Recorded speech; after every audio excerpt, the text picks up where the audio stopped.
Lalu apa saja dampak yang bisa timbul dari tarif Trump ini? Pemirsa, kita akan segera membahasnya bersama dengan ekonom dari Indef, Mas Andri Satrionugroho. Selamat sore Mas Andri. Terima Selamat kasih Mas sore, Mas. Andri sudah berkenan bergabung sama kami di Berita Satu Sore. Selain tentunya berdampak pada kinerja ekspor Indonesia, tadi kita sudah simak begitu ya, walaupun ini ditunda penerapan tarifnya, tetapi sudah dirasa. Apa saja kemudian dampak lainnya secara keseluruhan dari penerapan tarif Amerika Serikat ini? Ya, tentunya sejak pengumuman tarif yang cukup besar itu ya, 32% ini sudah mulai terlihat banyak order yang mulai ditahan atau dikurangi volumenya. Bahkan sebelum tarif resmi berjalan, sebetulnya ini sudah ada pelemahan dari sisi permintaan ekspor. Dan kita melihat bahwa tidak hanya Indonesia, beberapa negara lain juga mengalami hal yang sama. Dan untuk paruh kedua dari 2025, impor US ini akan diperkirakan turun 20%. Tentunya kita melihat banyak sekali eksportir yang sudah mengalami renegosiasi harga ya. Jadi banyak pelaku di sektor tekstil, alas kaki, mebel, ini sudah banyak yang bayarnya itu minta diskon harga gitu ya, karena memang beban tarif yang cukup besar, dan ini tentunya membuat margin dari pelaku usaha itu pasti akan tertekan, karena margin yang sekarang pun sangat-sangat tipis, berkisaran di 8%-an begitu ya. Nah ini ketika tarif, meskipun tarif nanti akan dinegosiasikan, tetapi dengan tarif yang ada sekarang 10%, tentu ini marginnya masih cukup rendah begitu ya. Dan tentunya kita melihat bahwa ada ketergantungan pasar US yang signifikan, dan tadi sudah disampaikan juga bahwa untuk mebel saja 50% lebih begitu ya ekspor Indonesia ke US. Dan kalau kita melihat in total ya kurang lebih ada 28 miliar US dollar ekspor Indonesia, dan itu 11% dari total ekspor nasional. Dan menurut saya ini exposure yang cukup berat ya bagi industri dalam negeri, terutamanya industri padat karya gitu. Oke, tadi Anda sempat mention soal upaya pemerintah yang akan menempuh jalur negosiasi begitu ya. Dalam waktu dekat juga sempat disampaikan oleh Menko Pak Erlangga begitu ya, bahwa kita akan segera melakukan negosiasi dengan Amerika Serikat. Tetapi dari kacamata Anda, bagaimana sih sebetulnya peluang jalur tersebut dapat kemudian menyelamatkan kinerja pasar ekspor di dalam negeri? Ya, tentunya kalau kita berbicara mengenai peluang, memang ini kita bisa katakan cukup tricky begitu ya, karena kita mendapatkan 90 hari masa penundaan untuk tarif, tetapi kita harus mengingat bahwa 90 hari ini tidak hanya untuk Indonesia. Ini kita harus bersaing dengan 75 negara lain yang memang sedang mengantri bertemu, salah satunya Treasury Secretary begitu ya dari US. Jadi memang menurut saya proposal dari negosiasi antara Indonesia dan US ini harusnya cukup bisa membuat US luluh begitu ya dalam hal ini untuk bisa menurunkan atau bahkan kita harapkan menghilangkan tarif yang dikenakan oleh US. Oke. Tapi kalau kita melihat dari beberapa hal, misalnya saja Indonesia menginginkan untuk US menurunkan tarif impornya, dan kita juga akan menurunkan tarif impor kita bahkan hampir 0%. Tentu kalau kita melihat untuk kasus dari tarif impor yang masuk barang dari US ke Indonesia ini sudah hampir mendekati nol, saya bisa katakan demikian ya. Beberapa produk itu hampir mendekati nol. Tetapi ada beberapa negosiasi yang sekiranya mungkin harus berhati-hati, karena kita bisa melihat akan ada peluang untuk memperbesar impor dari US hampir 18 billion US dollar. Jadi pembesaran dari importasi ini ya dari US tentunya menurut saya harus harus dilihat secara cermat begitu, karena bisa jadi impor-impor dari negara lain ini pasti akan dialihkan ya. Jadi mulai untuk mendiversifikasi impornya yang awalnya mungkin dari Timur Tengah untuk energi, lalu dialihkan ke US. Nah, ini menurut saya ada beberapa hal ya, pastinya negara-negara lain tidak sepakat dengan hal itu ya, ada beberapa kontrak impor yang harus direnegosiasikan ulang dan memang ini akan cukup panjang gitu. Tetapi Oke. dalam hal ini tentu kita akan melihat bahwa akan ada penurunan tarif ya, yang menurut saya paling optimis mungkin bisa berkurang setengahnya ya. Tetapi tentunya ini masih cukup panjang dan kita masih melihat bahwa antrian negara-negara lain juga sama begitu. Oke, ini kemudian menjawab pertanyaan, kenapa Anda optimis bahwa kita bahkan bisa memangkas hingga setengahnya? Memangnya kedudukan kita di Amerika itu seberapa besar sih bargaining power kita, bargaining point kita? Padahal tadi Anda juga menyebutkan bahwa penundaan tarif ini juga diberlakukan kepada negara-negara lain, yang artinya kita juga masuk dalam queuing, antrian. Beberapa waktu lalu juga kan Trump sendiri sempat menyampaikan bahwa sudah banyak yang mengontak pihaknya begitu ya untuk bernegosiasi. Kalau Indonesia sendiri, bargain power-nya itu sekuat apa? Kita apakah memang ada dalam posisi yang memang cukup kuat untuk bernegosiasi atau belum sekuat itu begitu? Dari kacamata Anda seperti apa sih? Tentunya kalau kita harapkan memang ada penurunan sampai setengah dari yang diberikan saat ini. Mungkin kita bisa berharapnya ya bisa menurun sampai sekarang ya 10 sampai 14% gitu. Tetapi tentunya tadi menarik juga pertanyaannya, seberapa besar bargain Indonesia di mata US? Karena menurut saya kalau kita hanya bernegosiasi dalam rangka perdagangan, tentu ini menurut saya cukup kecil ya, karena kembali lagi defisit juga yang diberikan oleh Indonesia ke US itu urutan ke-15, hanya sekitar 19 billion US dollar. Itu yang pertama. Jadi menurut saya harus ada tawaran yang lebih daripada perdagangan tersebut. Kita harus meyakinkan US misalnya saja bahwa Indonesia itu bukanlah pintu belakang dari China, atau kedekatan antara Indonesia dan China itu sebetulnya berjarak gitu ya. Karena kita melihat bahwa apa yang dilakukan Trump pada hari ini itu adalah menutup pintu selebar-lebarnya gitu ya, agar China tidak berpindah dari negaranya ke negara lain untuk mengekspor produk-produknya ke US. Seperti halnya pada masa perang dagang pertama, di mana Vietnam menjadi pintu belakang dari China. Nah, ini US melakukan penutupan ini hampir satu dunia gitu ya. Tentu kita harus menyampaikan kepada US bahwa Indonesia tidak memiliki keterikatan gitu ya dengan negara tertentu, terutama China.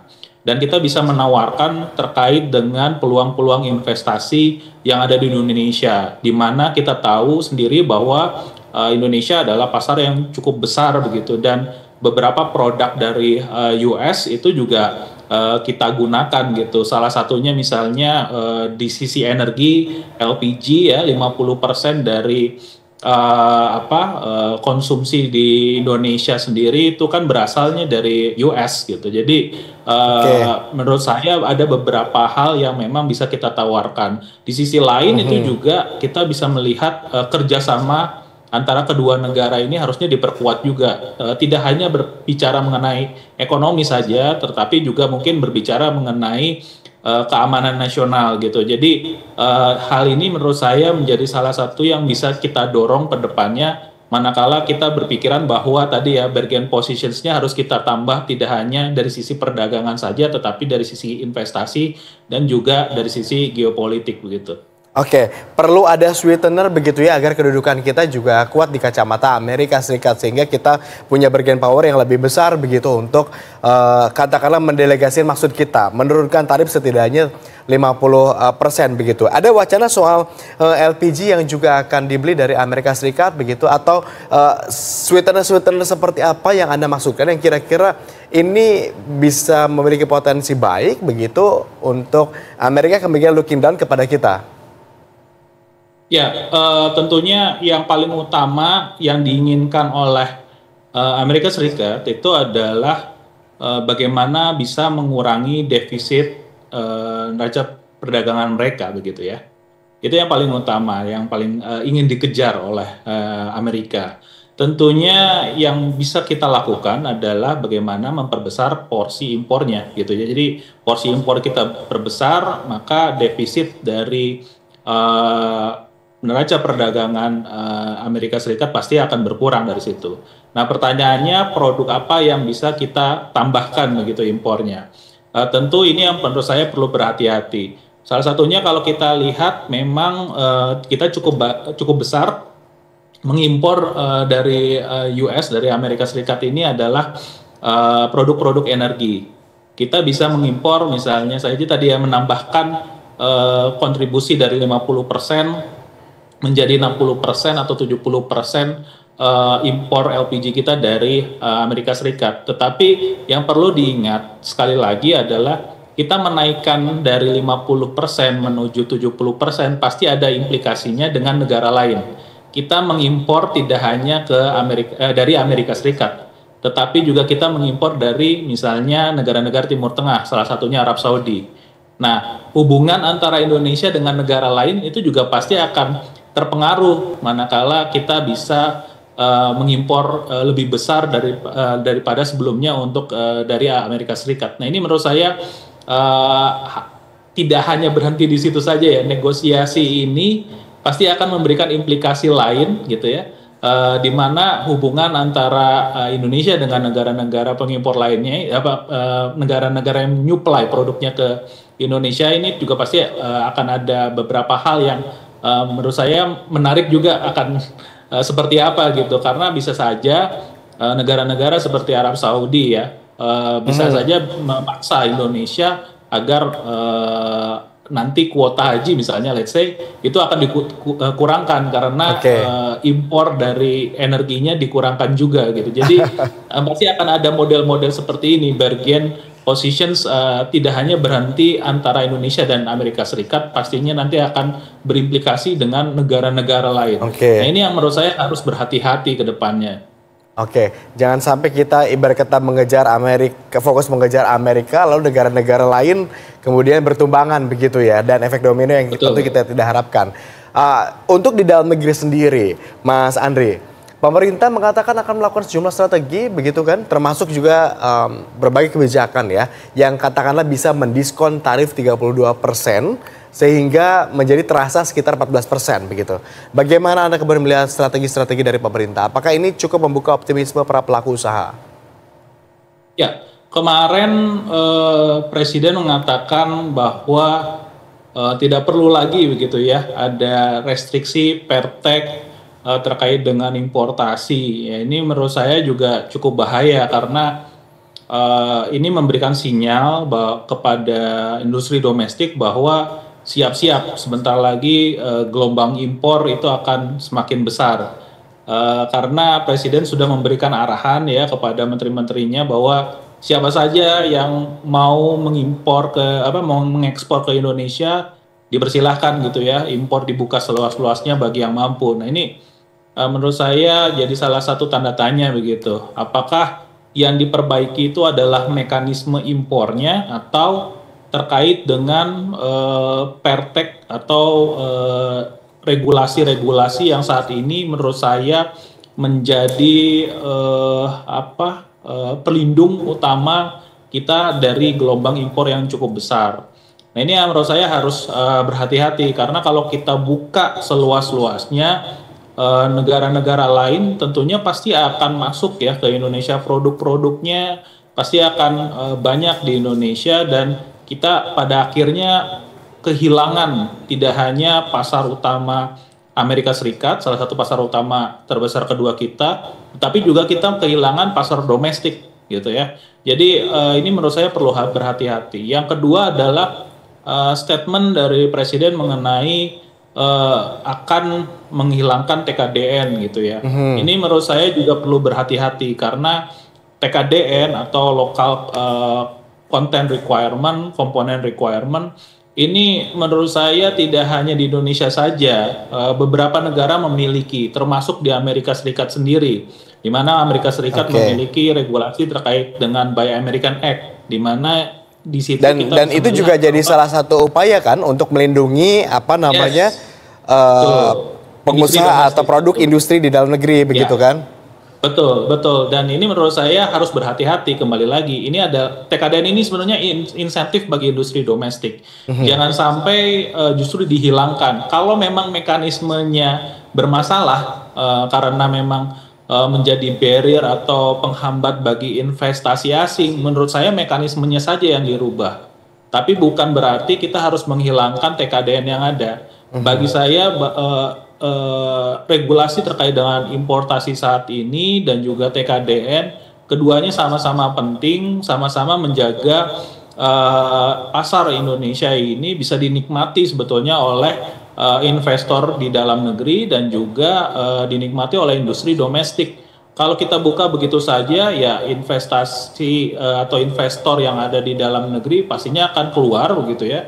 Ini bisa saja terjadi karena mereka merasa bahwa lebih baik ekspor ke Indonesia saja daripada berinvestasi di dalam Indonesia gitu. Di satu sisi juga kita harus melihat bahwa sebelum adanya tarif Trump yang cukup besar ini, sebelum adanya statement dari presiden ini, kita juga digempur habis-habisan dengan impor dari China, di mana pada saat itu China mengalami economic slowdown dan juga overcapacity crisis. Banyak produk-produk yang pada akhirnya dalam tanda kutip dibuang ke Indonesia ya, tidak peduli marginnya kecil, tipis, kalau bisa melakukan praktik dumping. Di satu sisi juga diberikan subsidi oleh pemerintah China dan sampai ke Indonesia produknya sangat-sangat murah, sangat-sangat tidak masuk akal dan pada akhirnya juga bersaing dengan produk lokal kita. Akibatnya pembeli juga akhirnya memilih however yang lebih murah dong ya gitu. Betul, betul. Apalagi ini juga sejalan tampaknya dengan Anda yang saya sampaikan Mas Andre. Karena kan kekhawatiran ini muncul nih kalau perang tarif impor Amerika Serikat dan Cina juga ini kan membuat produk impor asal Cina juga makin banjir. Sementara kita sendiri tampaknya begitu ya, cost production-nya belum bisa menyaingi begitu kekuatan Cina. Kalau produk Cina yang banjir ke sini karena pasar Amerikanya nggak ada, misalkan jadi Cina cari market target lain ke Indonesia dan kita nggak bisa bersaing begitu ya. Produk kita dalam negeri, apa yang perlu kita akselerasi atau setidaknya tindakan preventif apa agar ini tidak terjadi, sementara kita juga tetap perlu menekan tarif impor Amerika Serikat? Ya, menurut saya kembali lagi bahwa di saat daya beli masyarakat saat ini sedang rendah, di saat PHK besar-besaran terjadi, di saat kinerja industri domestik sedang menurun, poin pertama yang perlu dilakukan adalah melindungi industri domestik. Dan menurut saya kita melakukan penguatan terhadap regulasi impor dan juga dari sisi lain kita melakukan pembenahan dari sisi regulasi TKDN. Itu yang pertama yang dilakukan untuk kita tidak dibanjiri begitu ya produk-produk impor yang kemungkinan besar akan lebih daripada tahun-tahun sebelumnya karena adanya tarif Trump ini. Dan di sisi lain kita bernegosiasi dengan US, itu tentu saja yang kita harapkan negosiasi ini antara kedua negara. Jika bisa kita dorong agar negosiasi ini masuk ke dalam kerangka kerjasama bilateral antara kedua negara yang saat ini menurut saya masih belum dimiliki oleh Indonesia dan juga Amerika Serikat. Ini yang perlu didorong. Artinya apa? Artinya kita memiliki kerangka yang cukup jelas bahwa ada penurunan dari tarif, ada importasi yang besar dari US atas dasar memang adanya perjanjian antar kedua negara, adanya perjanjian bilateral antara kedua negara. Jadi supaya apa? Supaya tidak akan diprotes oleh negara-negara lain. Kok bisa ada negara yang memang tidak memiliki kerjasama antara kedua negara tapi mendapatkan privilege yang cukup besar dibandingkan negara-negara yang selama ini sudah menjalin kerjasama dengan Indonesia. Nah, ini menurut saya hal-hal yang harus dipikirkan oleh pemerintah dan kita tahu bahwa minggu depan ini salah satu giliran Indonesia untuk melakukan negosiasi dengan Amerika Serikat. Pastikan menurut saya kepentingan Indonesia itu di atas daripada kepentingan Amerika Serikat. Jangan sampai terbalik. Jika ini terbalik menurut saya tentunya Indonesia pasti akan dirugikan dalam negosiasi tersebut. Baik, Mas Andri, terima kasih sudah berbagi insight bersama kami di Berita Satu Sore. Tentu harapan kita semuanya sama begitu ya. Berbagai upaya yang dilakukan oleh pemerintah keluar maupun di dalam ini tentu bisa membuahkan hasil yang baik agar pertumbuhan ekonomi kita juga tetap terjaga stabilitasnya. Selamat kembali beraktivitas